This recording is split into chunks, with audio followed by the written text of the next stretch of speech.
What up, everybody, and welcome back to another episode of the Film Bros podcast. I'm your host, JP. This is my co-host, Josh. Hello.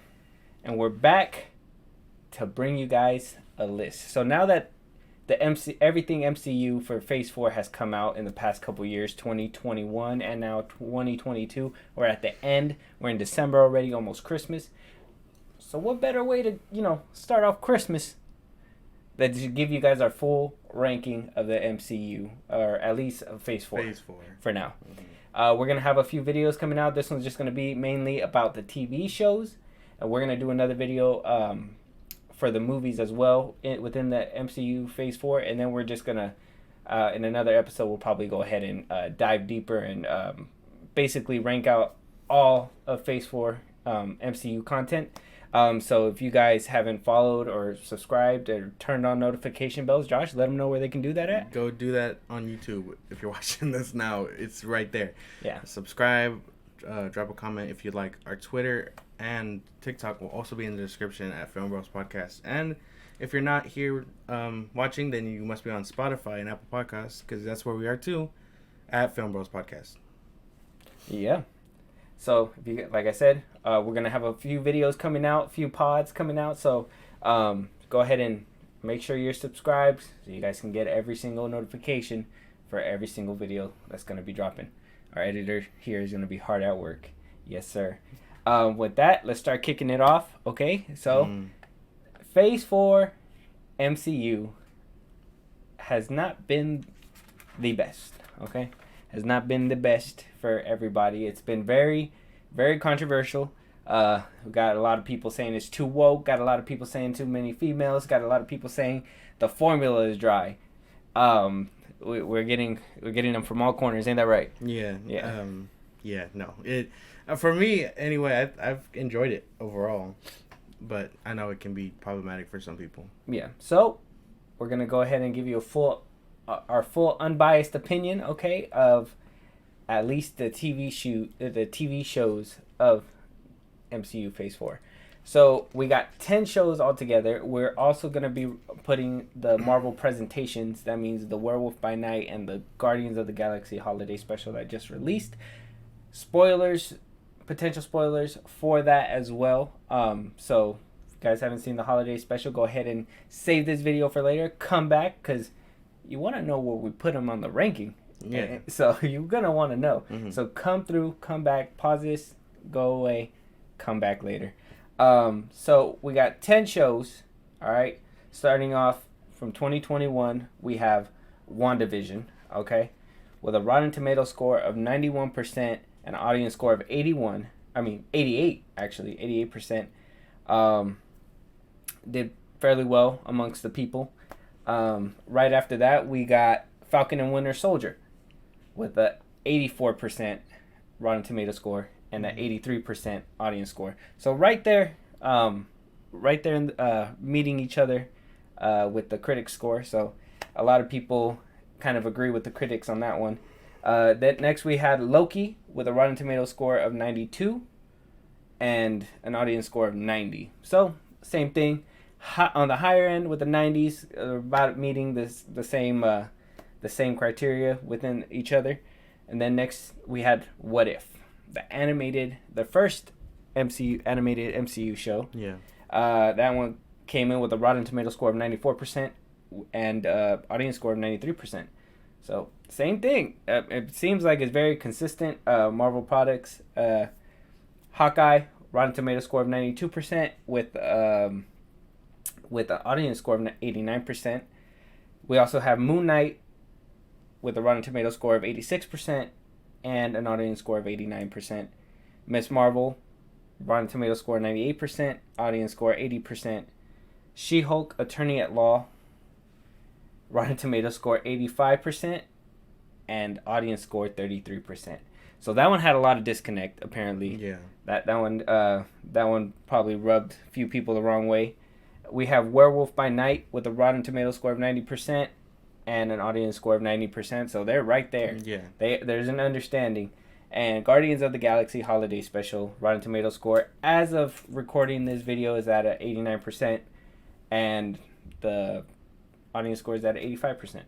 So, and we're kind of early. Where Guardians of the Galaxy, the holiday special, had barely just dropped, so those scores may fluctuate in the next coming weeks. We'll see about that one. But with that, we know all the MCU Phase 4 TV shows that came out. It was a lot of projects, so we're gonna start diving right in, and we're gonna go ahead and start giving our rankings and why we put them there for the MCU TV shows. Okay. Yeah. So we're starting off with number 1, our top of the top. Or should we go from bottom to top? We should do bottom to top. Bottom to top. All right. We're gonna start from 10 to 1. So our first or our last pick, my last pick, coming in at number 10 has to be Miss Marvel for me. Now, I know what everybody's gonna say.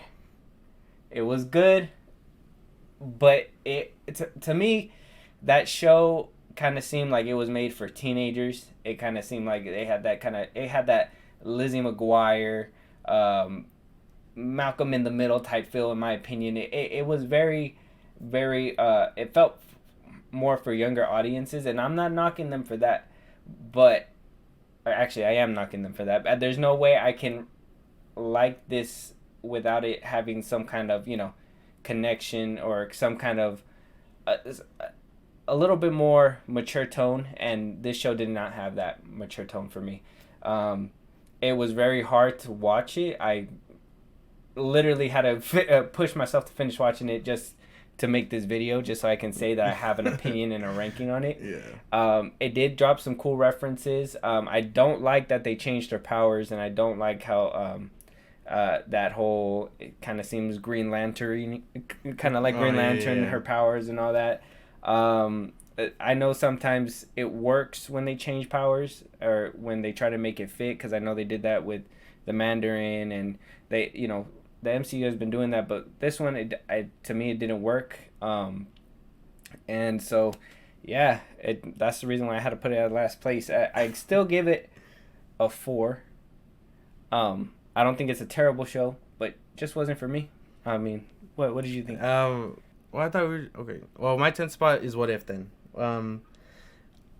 Like I've said this before, like the stories are solid. I had no problem with like any of them individually. I know some of them were kind of slow, like each of them brought what they needed to the table, but all for that overarching story of the Ultron thing. But I didn't enjoy that. I wish it was just an anthology series like it was and didn't have to connect to something bigger. And I know that's all about what MCU is about, and I know they brought in Evil Strange for Multiverse of Madness, but I don't know. I think it would just have worked better if they weren't trying to make a multiverse Guardians or whatever the fuck the team is called. Like, because like they're fun concepts, like Killmonger taking over Wakanda early or whatever, and then Evil Doctor Strange, another cool concept. The one I didn't really like too much was Party Thor. I couldn't stand that one, if I'm being for real. That one annoyed the fuck out of me. I don't know. That was just my last spot because of that. Just because it was trying to be something that I think it shouldn't have been. Oh, so it kind of I can tell Miss Marvel, What If. We're both walking into something that we weren't expecting. Yeah. So we kind of have an agreement right there. Mm-hmm. I don't agree with you on that What If spot, but we'll talk about that after the fact. Mm-hmm. We'll go and nitpick each other's lineup right afterwards. Okay. So at number 9, my number 9, She-Hulk Attorney at Law. Another show that I felt like it wasn't for me. It was funny. It did have humor. It at times, kind of had me like, what the fuck? Like, what what is the MCU coming to kind of thing? That whole Megan Thee Stallion. So I thought it was a fun moment. I'm not gonna say I hated it. I just didn't think that's where the MCU has gone to, because you've seen where it started with, Iron Man, the Incredible Hulk, all them. And to see an origin story and having something like that in there, to me it seems out of place. And so She-Hulk to me it just didn't reach. And I know that there were certain scenes that I liked, and having Daredevil there really helped. But at the same time, I feel like they changed his character. They changed his character a lot. Um, when when they put him on that show, it didn't seem like the same Daredevil. And I knew they were gonna make changes, but it just seemed like they used them for comic relief. I did enjoy that walk of shame scene in that show, and I kind of felt like it's something that he would have done, but at the same time, it just, I don't know, just seemed kind of out of place. But with that, my rank is going to be at number 9, and I got to give it a 5, a steady 5. Oh, okay, yeah. My number 9 slot is Miss Marvel. Not like, if I could, I'd place it right with What If. Like, it's not for, it wasn't for me either. I'm not a teenage girl, whatever. I'm not what this demographic was looking for. But I mean, I had some fun watching it. Like, it was cool. No real big complaints. I know a lot of it was cheesy and corny and stuff, but a lot of that is also MCU based, I guess. Mm-hmm. So I don't know, no real big complaints. I'd give it around like a 5. No big complaints. Yeah, like a 5 as well. Yeah. Oh yeah. So I mean, it seems like we're in the same spot, kind of. Yeah. Kind of a little bit. I mean, yeah. A little bit differences here. Mm-hmm. I still gotta. We're still gonna discuss that What If at the end. I ain't forgetting about that one. Okay. For my 8th slot, coming in at number 8. Number 8 has to be Hawkeye. Okay. I liked Hawkeye. It was a good show. Very mid for me though. That formula where they they go through episodes, it's a mystery, and then at the end there's a big fight, and then it ends. I feel like a lot of the MCU shows were plagued with that, and I kind of felt like Hawkeye kind of fell victim to that formula. Yeah. And same thing, they brought a character back in this one. They brought the Kingpin back. Though I liked his different portrayal, it just didn't feel like the Wilson Fisk that we loved on the Netflix show. And I know you can't really compare the two, and it got to go by its own merits, and this is why I'm putting it at its own merits. I understand it's in the MCU, and I did like that they made him more bigger, like in the comics, and I did like that he's more comic booky in the show. The car crashing into him still surviving, him able to eat up bombs and stuff like that. It showed they were trying. So I can't say that he was a bad Wilson Fisk. He just wasn't the Wilson Fisk that I was looking for. But I did like how they basically made him feel like he's part of the MCU. Like, he doesn't feel like he's out from somewhere else. It feels like he's, he was there this whole time. Yeah. And so with that one, I have to give it, and it really sucks because this one and She-Hulk kind of went hand in hand in my brain, but I got to give it a 5. I feel like it's the same as She-Hulk. It had some good stuff in there. I like how they added the girl from Black Widow, Florence Pugh, Yelena.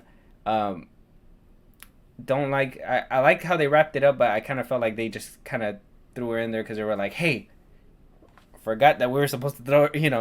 Revenge was supposed to happen. So, yeah, with that, I had to give it a 5. And Hawkeye's my number 8. What about your number 8? My number 8 is She-Hulk. She-Hulk. Okay. I mean, I enjoyed this one a little bit better than the other two. The comedy, I liked the comedy. It was really funny to me. Again, I know it's not for me. I'm not a woman or whatever, or a lawyer. Or a lawyer. But I don't know. I found it really funny. Like, I like seeing Wong, and like, I know the show isn't supposed to be about Wong, but he was in there quite a bit.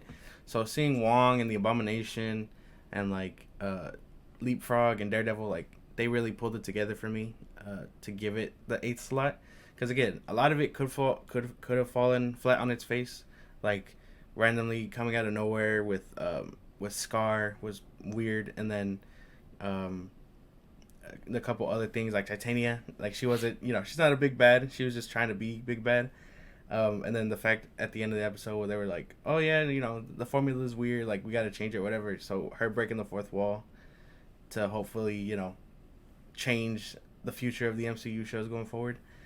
I just think it holds solid at 8. I know I enjoyed it better than What If and Miss Marvel. I give it like a 6. A 6? Yeah. Okay. Putting it a little bit higher, Yeah. higher than mid. Mm-hmm. Okay. With that, let's move on to number 7. Our number 7th ranking. Mine has to be Moon Knight. Yeah. For number 7, Moon Knight. Same issues as the other ones, in my opinion. Fell victim to the formula of the MCU. Wish we would have gotten a little bit more character development out of all those characters. It sucks that they left one of the personalities out to the very end. I understand that they were using it kind of as a tease for the next season, but I kind of felt like they could have done that with introducing him just a tad bit in this one and, you know, moving on to the next one. Mm-hmm. But same thing, CGI fight in the last episode. You know, they had to wrap it up. It's time for the story to be done. It did have its beautiful moments and those emotional moments, like when he was walking in that street, just reliving his time with his mother and all that. Yeah. Mother's funeral. Yeah, his mother's funeral and whatnot. So the action was good. The CGI in that one was very, very, like, I know a couple on my list, like, you know, She-Hulk and Miss Marvel had some wonky, but this Moon Knight one had some really wonky scenes. So as beautiful as it was, it made a little distraction, because in the very first episode too, like that car chase with the logs and everything, that just took me out of it. And I remember sitting back and watching the show, and I was like, already? Like, we just already? Yeah. It happened that fast. So with that one, I gotta give it like a 6.5. It was good when it was good, but it fell victim to that formula, and it could have been better. I would have put it higher on the charts, but I just wish the suit was more real as well. Yeah. That's something that kind of hurt as well. But a 6.5 for me. Moon Knight at number 7. Where's your number 7 at? My number 7 is Hawkeye.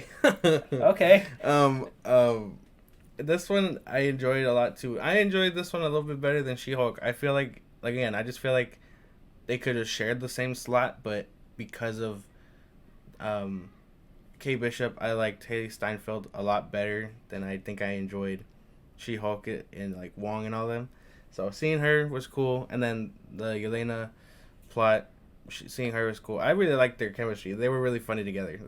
The fact that, you know, this show didn't take itself too seriously, but like you can tell when it did, it was like the actor for Hawkeye, I forget his name, he does really well as Clint Barton, and I know he's like passing on the mantle to Kate. So yeah, no big complaints. I'd give this one same as She-Hulk, like 6.5. It was really good. I really enjoyed it, even though it did have some cheesy comedy, but again, that's to be expected with the MCU. So yeah, the MCU is stacked with cheesy comedy, and I feel like that kind of weaved through a good chunk of the MCU Phase 4. You know, and a lot of it is just about like, oh, do you like some jokes better than the other? And yeah, I enjoyed Hawkeye's jokes a lot better than She-Hulk's jokes. 100%.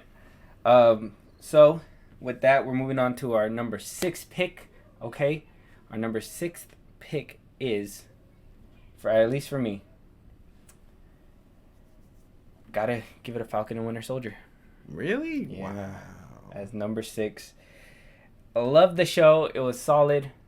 Same thing. This one, I felt like it kind of suffered from a couple things. I know that it went through a bunch of reshoots and a lot of editing, and I know that due to the pandemic, they had to change a couple of the plot points. It was confirmed by the producer himself. I believe it was Nate Moore. Mm-hmm. And you can tell in the show that the show does take a beating for that reason, and they kind of used a recycled character that they, in my opinion, they could have saved for a movie and probably put her on a bigger scale, but they kind of just wasted the potential with the whole super serum, the superhuman serum, and all that. Like, I could have felt like they could have done a little bit more with this show.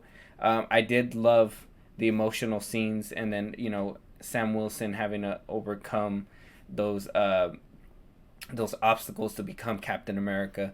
And when the show's action was really great, but like I said, very sluggish. And then I hated that they were setting up this big secret, and we knew all along. They were like, who's the unknown person? It's that one chick. What's her name? The blonde girl. Agent 13? It's Agent 13. We knew it was Agent 13 since episode 5, but they were really stringing this thing along. But like I said, action was good. That scene where he loses control and kills that one dude in the street, and you should see the blood on the shield. I thought that shot was fucking great. I thought it was gonna dip a little further into that whole losing control side, and they did a little bit.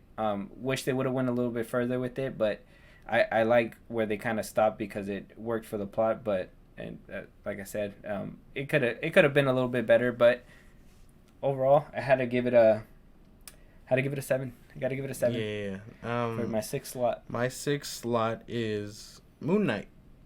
I enjoyed this one mainly for the action, and I do like Moon Knight as a character.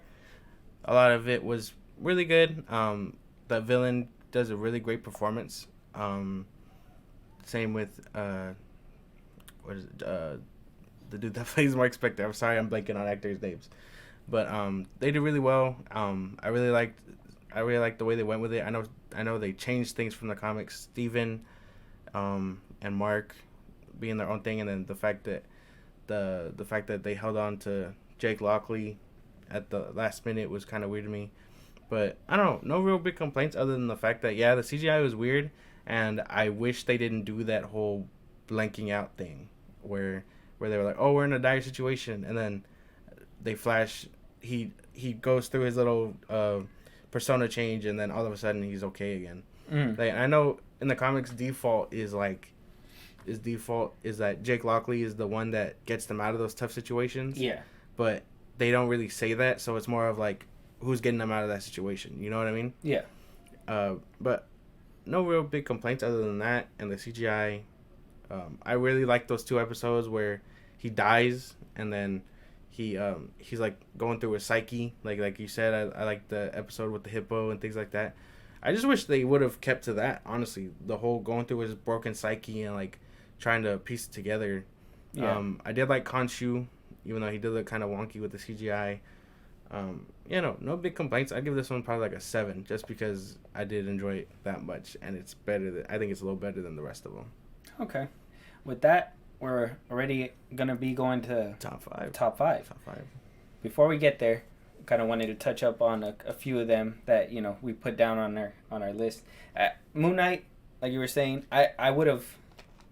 The reason why I had to put it one lower than you was because of that reason as well. I would have liked for him to go through that journey through his psyche, try to split up the personalities to kind of make them work together, than having a generic villain and having to deal with that in the real world. It would have been cool to have somebody like that, or maybe put a villain that challenges his mind like that. I know that's what they were trying to do, but I couldn't get on board with that. And it kind of that's why I kind of had to put it back. But we're on the halfway mark. Is there any on my listing so far that kind of stands out to you that you are like, why'd you put it so far back? Not really, other than Falcon and Winter Soldier. Falcon and Winter Soldier? Yeah. Now, as a tease, is that in one of your top 5? Yeah. Okay. So, with Falcon and Winter Soldier, as you can tell, it kind of, that one's on my 6th. And it kind of battled with my 5th slot, which I hopefully you understand when I reveal it. Okay. But yeah, and the what if, I don't know if I agree with you with that one. Putting it all the way in the back there, last place. I feel like even though it was an anthology series, I kind of feel they could have. It wasn't just an anthology series. It started off as an anthology series, and then it kind of people were putting together that eventually they're all gonna group up and be at the end, and I kind of enjoyed that. To me, it was kind of like a callback of like how they did with the first Avenger movie. Like, you know, they gave everybody their own solo outing, and then eventually brought them all together to fight one big evil. And I kind of enjoyed it. The animation style was pretty good as well. I mean, yeah, I just don't I don't understand where your mentality's at to put that one at the very back, man. That's just it though, because like again, if it would have worked if it was just that an anthology series. Like I would have had no problem putting it above the rest. Maybe even give it a top 5 slot. But a lot of their stories to me were just basic changes, and like again, I just didn't enjoy that they were coming together to stop Vision Ultron, who could shatter the cosmos. You know what I mean? That doesn't sound too appealing to me. Like okay, give Vision just because Vision is this higher power now that he conquered his own universe. You're telling me with the Infinity Stones he gets a higher calling and becomes almost omnipotent? Like that doesn't sound like it would make any sense to me. You know what I mean? Thanos had the stones and he got stopped. You know what I mean? Like, and I'm not saying that slicing him in half was dumb, because again, I completely agree that that's what Vision would have done if under Ultron's control or whatever. But it's the fact that in our own universe we say that the stones don't work, but in What If the stones work in other people's universes? You know what I mean? Yeah, there was a little continuity error on that one as well. Like, it's just a little weird. And then again, I liked less than I enjoyed, if that makes sense. Like, I didn't like the Party Thor one.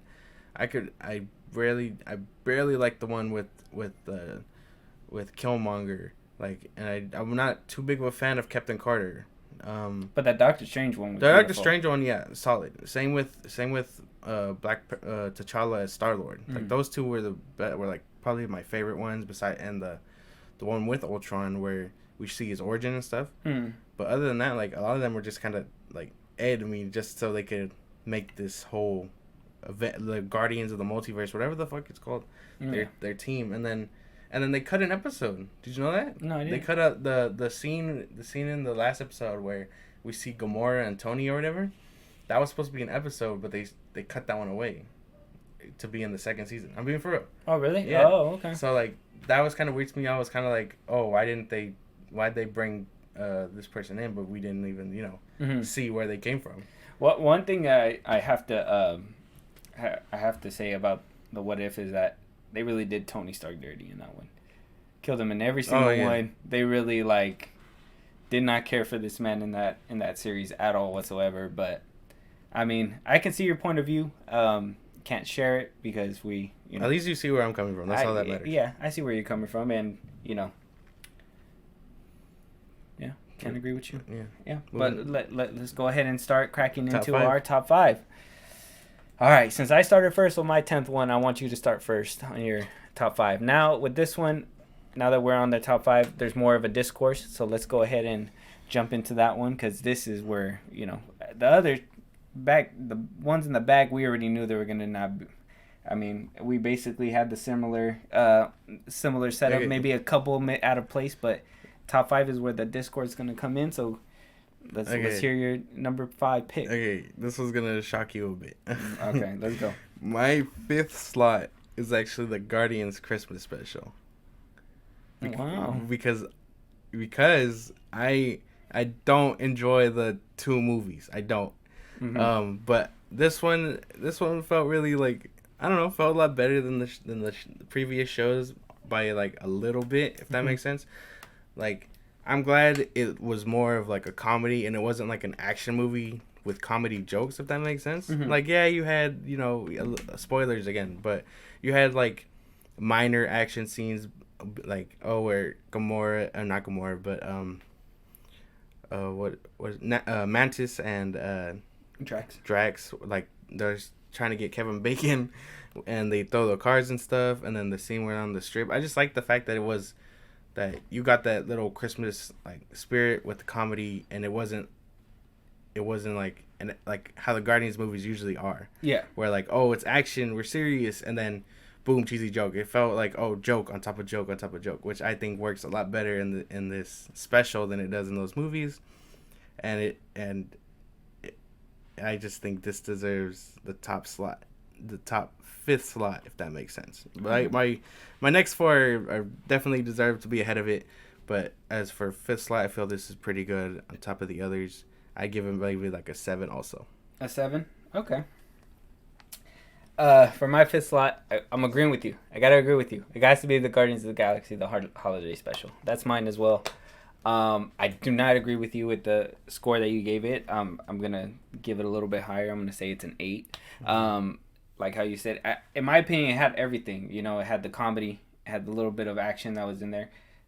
CGI was a little bit wonky, as you can tell in, MCU shows, but they did a little bit better job with this one. It kind of seemed like James Gunn was aiming for that movie feel that, Kevin Feige was saying that the TV shows were supposed to have. And even though most of the TV shows did have it, it didn't feel like this special. Yeah. You know what I mean? Same thing with a couple of with the other special, the Werewolf by Night. That one felt more like a movie as well, kind of jumping the gun with that one. But Guardians of the Galaxy was a great addition, and I like the little holiday spirit that came with it. I like the little musical numbers that were happening in there. James Gunn has a way of weaving music into his movies, and I love music, so the fact that he's able to put that in there, Kevin Bacon being in there was hilarious. I don't like how they butchered Drax within the MCU because he's supposed to be more a destroyer. But him as the comic relief is always funny to me because he just says some off the wall shit sometimes. But I have to agree with you. Got to give it the 5th slot, and I just got to give it a point higher than you. It got to be an 8 for me. It was really well made. Yeah, no, it was good. The only thing I can really say that I thought was weird was seeing Groot. He looked weird. Yeah, he did. He stocky and for no reason it felt weird. Yeah, he's more. And I was reading a couple of the interviews that were happening, and he was saying that this one's gonna be different than the other Groot that was in the first Guardians of the Galaxy. This one's more happy and excited and more hyper and stuff. No, so that's weird. It's gonna be interesting to see how when he gets older and how he's gonna look in Guardians of the Galaxy 3. Because they said that this one's supposed to jump straight into that one. But with that, moving on to number 4. What is your number 4 pick for the MCU? My number 4 is Werewolf by Night. Okay. This one, I like this one so much, and I know the 4th slot isn't very showing of that. But I tell you, I really enjoyed this one. I like the fact that it was. The story went its own way, that they introduced the Werewolf by Night and Man Thing, and the little Easter eggs that they were hiding where it kind of looked like they were fighting in like a TVA type place, and the little secret amulet storyline is fine. I did like the action, the blood and stuff, which I'm pretty sure if they would have pushed it for rated R, it would have been fine. But the fact that it got that gory in a PG-13 was probably for the fact that it wasn't black and white. But it's different. It's different. It's just chocolate. Yeah, and the only thing that I can really say stopped it from going maybe further was that it wasn't black and white. Like I would have loved to seen all that in color. You know what I mean? So no big complaints on it really, other than the color thing. So 4th slot feels perfect because I do have I do have the next 3 shows that above it, but I don't feel that it's lessened because I gave it the 4th slot. Okay. I give it. Oh, sorry. My rating for it is an 8. I give it an 8. An 8? Yeah. Okay. Can't disagree with you. I mean, I wouldn't put it on the 4th slot. Like I said, I feel like those presentations had a little bit more quality, but I can see where you're coming from. Yeah. I think you're looking at a brick wall, but I see where you're coming from. But for my number 4 slot, it has to be What If. Has to be. And the reason why I'm giving it that is because I enjoy the fact that we got different episodes with some of our characters. Yeah, Iron Man bit the dust a lot, but we were able to relive moments with those characters and see how things turn differently at certain points in the MCU. If what like how the show is, what if and what we could have gotten. like you said, I didn't like the Party Thor one. There was a couple that kind of were not that great for me, but I like how they basically did what I was telling you. They basically, started off one by one and then went to that ensemble. Yes, there was some continuity errors, but with that show, I was just assuming it's its own separate piece and it's just gonna, play by its own rules. I did like how he turned into this fucking universe eating maniac, and the action scenes were good. The animation was great for me in that show. So with that one, I got to give it an 8. I know I put it way higher on my list than what you did. Yeah. So go ahead and give it to me. What do you think? Well, man, like it's just everything that we just talked about. Like I couldn't. The animation is fine. I don't have a problem with the animation. If they decide to change it, that's up to them. But I don't have. It gave it like a real like almost comic book-y like type feel to it. So no complaints with the animation. But again, I just can't. I just disliked more than I liked, and a lot of the concepts were just very like not too outlandish. You know what I mean? Yeah. Like the zombies one, sure. The one where Hank Pym is the Yellow Jacket. That's weird. I think. I honestly I really liked that episode. I like how he just like slaughtered the whole MCU, and then I liked in that one how they were able to connect the Incredible Hulk within the MCU. Yeah. Changed Edward Norton and everything. Yeah. Just slid in Mark Ruffalo. Like, we weren't going to notice. But we noticed. Did. Yes, we did. But, I don't know. I just hope maybe the second season can bump this one up for me. But for right now, it's going to stay 10th slot because of the problems I have with it. Hopefully, second season, they go a bit further with their little what ifs. Like what if the other half survived the snap? Or, like, what if Quicksilver lived in Age of Ultron?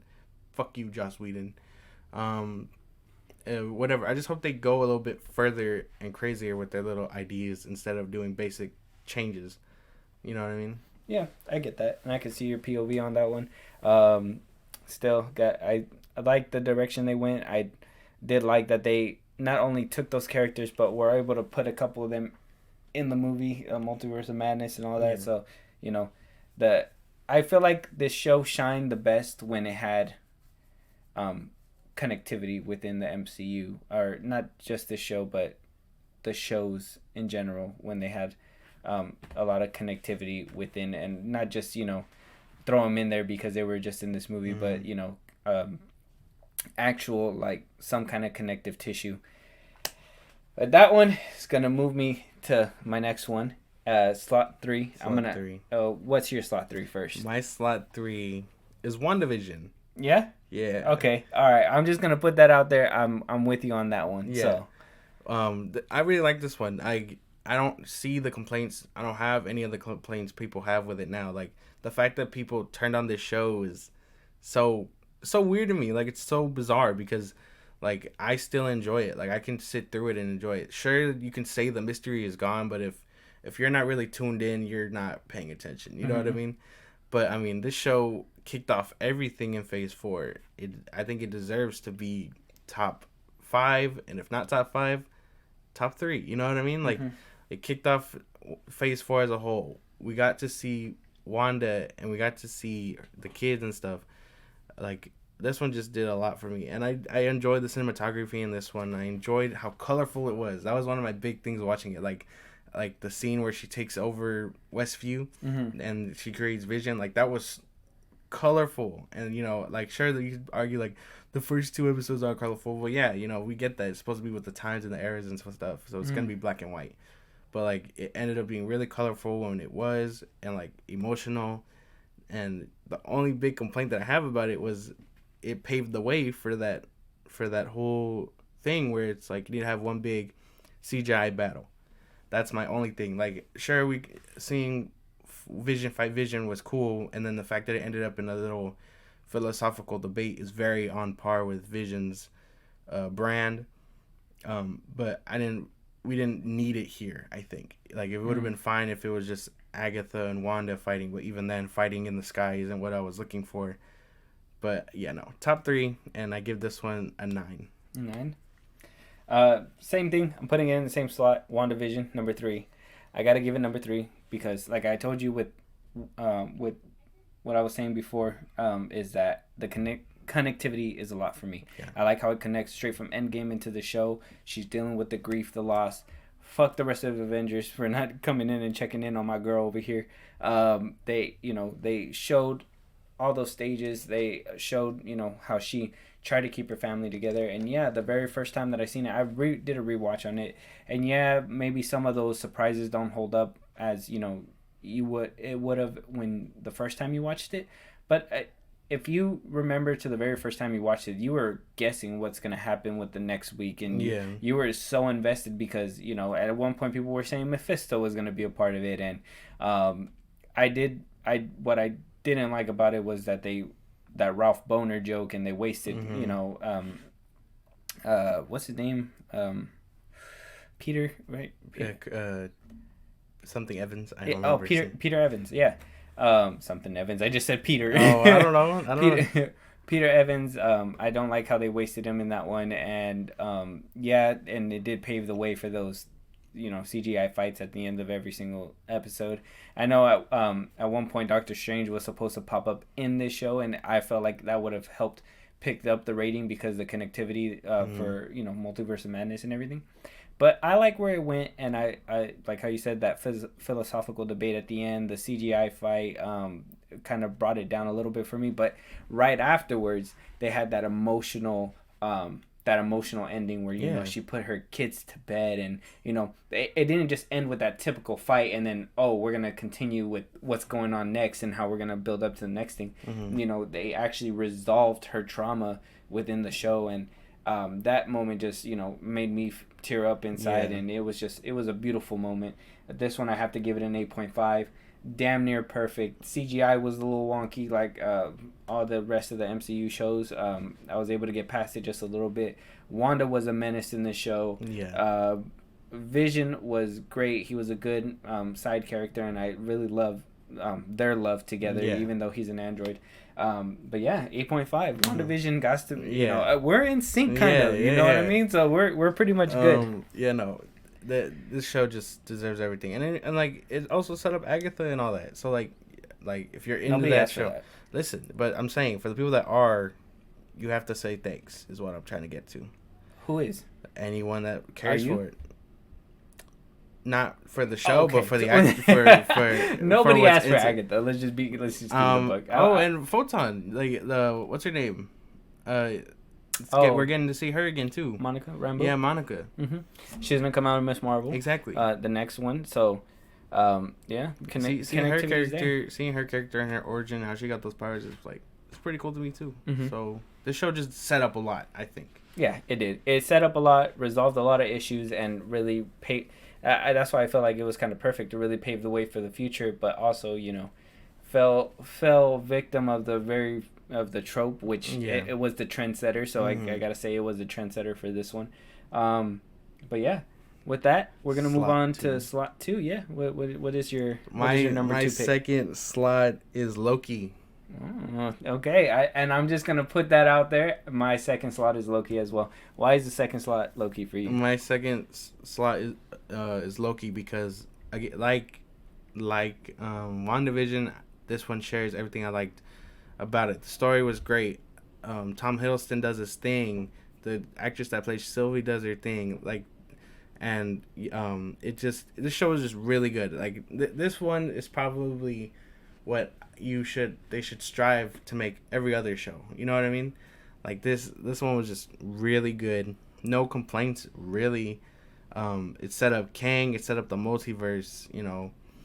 Whichever way you land on them kissing is your own thing. I personally don't have a problem with it.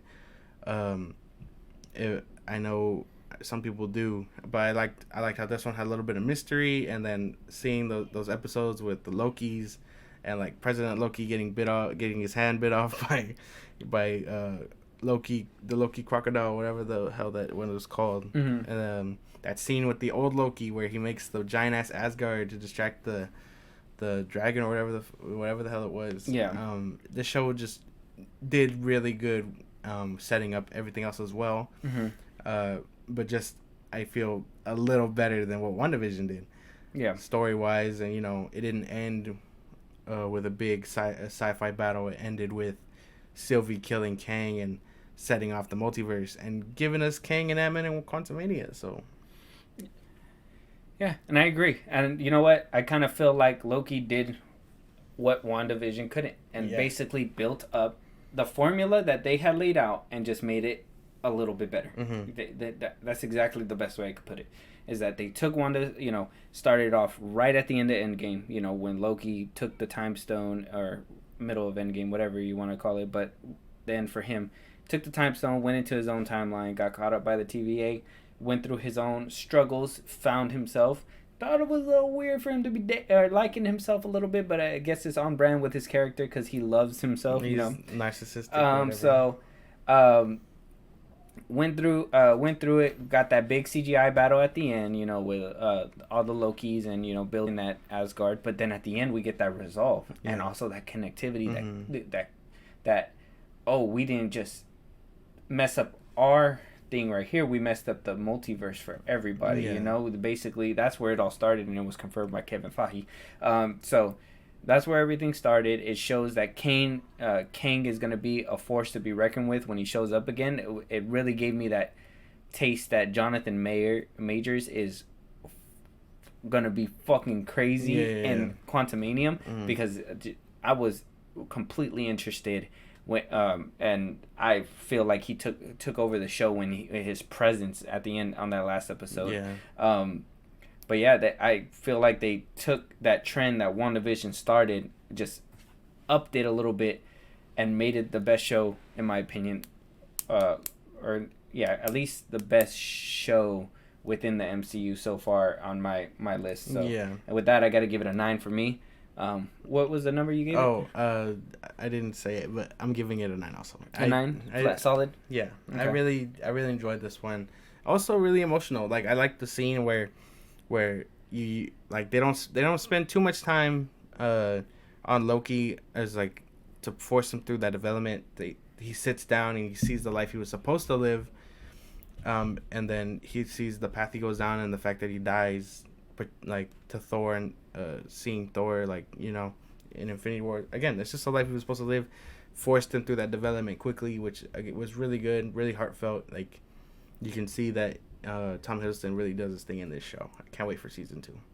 Yeah, he does do his thing. This is a, and I thought Loki was kind of at the end of his run when when he died in Infinity War, but the fact that they were able to bring him back and actually give him that emotion and everything, and for me, I'm not really like a big redemption arc kind of person, but Loki has kind of been here since the beginning, so to see him go through all these motions and struggles still, and trying to be the better person that he's supposed to be, like it's great. It's great television for me, so I really liked it. But moving on to our number one, the top pick.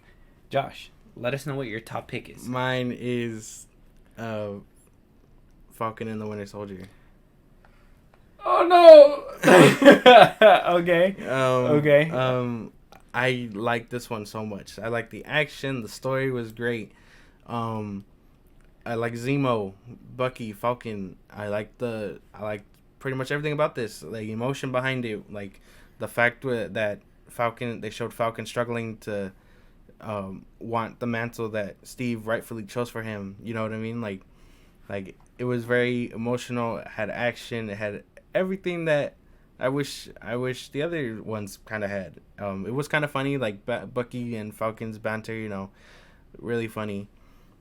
We also got to see inside of Bucky's past a little bit more, like seeing him overcome his struggles as Winter Soldier in Wakanda, seeing Okoye as they're still trying to struggle with Zemo and stuff. The only bad things I really had about it were probably just a little bit of the CGI, and Sharon Carter as a character. Like I felt like they just didn't know what to do with her.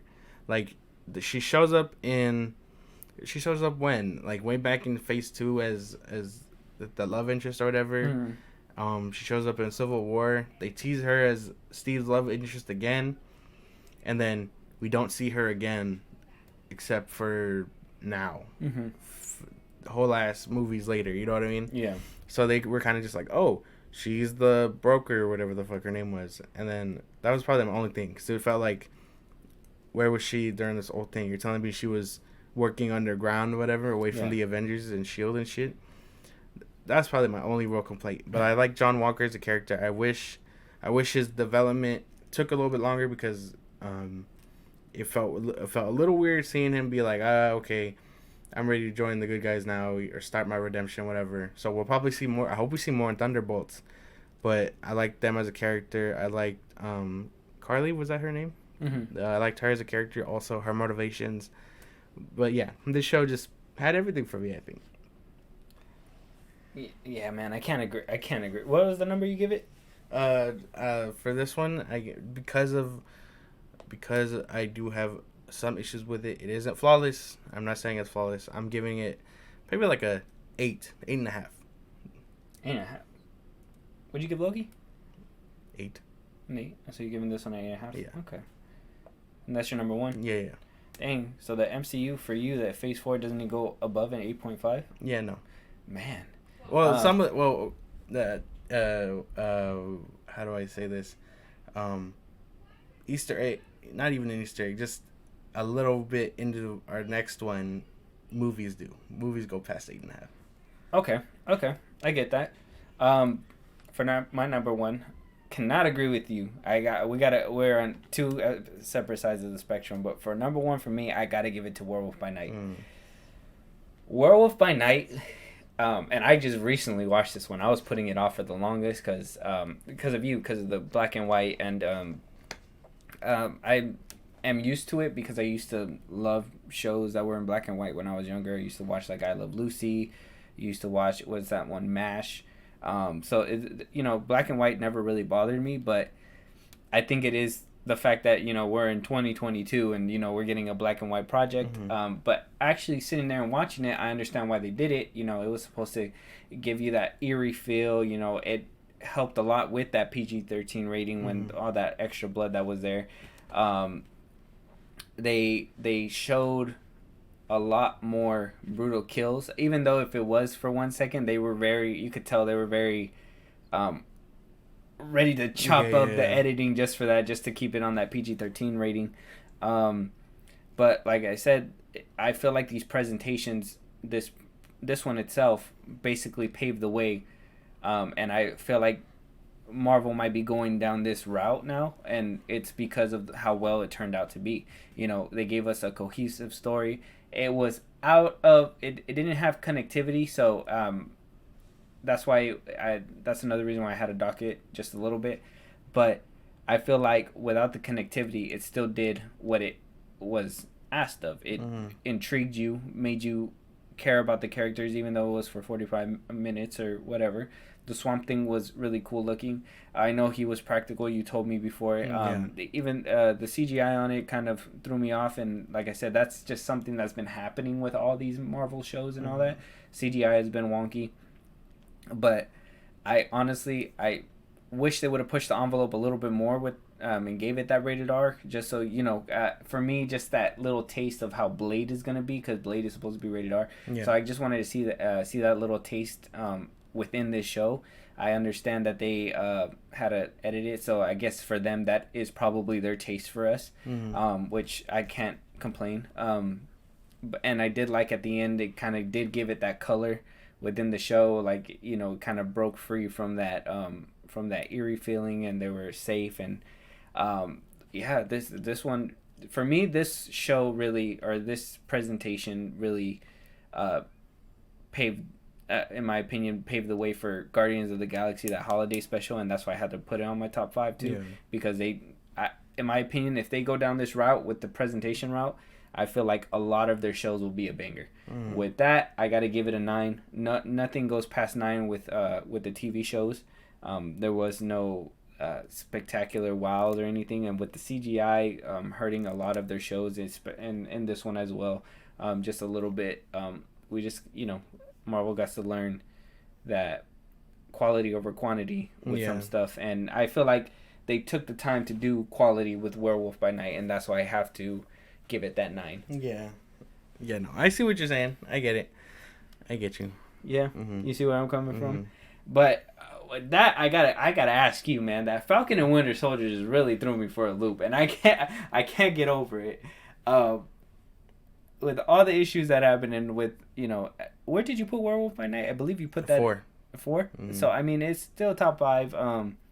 I guess I could see where you're coming from, and I think we can agree to disagree on that one. But yeah, what did you guys think out there? That's our ranking for the MCU TV shows of Phase 4.